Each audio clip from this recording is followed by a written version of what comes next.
Hello everyone. In this video, we are going to see how to import a test run as a JSON file.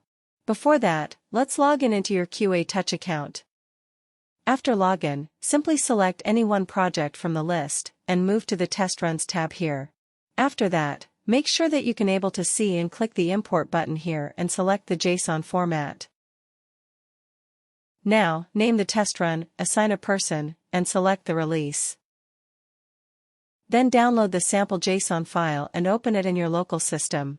Now, the file is opened in my system. And I just delete a few sample data in it. For every test case, we need to assign a user who must be assigned to the selected project. Ensure that the user is already assigned to this project.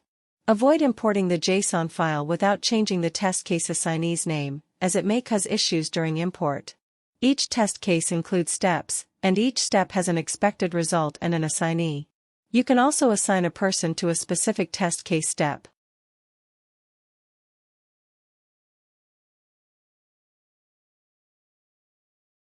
You can also edit the other details of the test cases as your wish. Now, I'm simply going to save the file. Upload here by clicking Upload button. Now the file is uploaded successfully. Then click the Import button. Now the JSON file is imported successfully. Let's go and see in the Test Runs tab.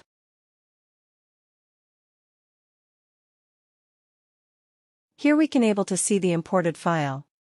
Thank you for watching.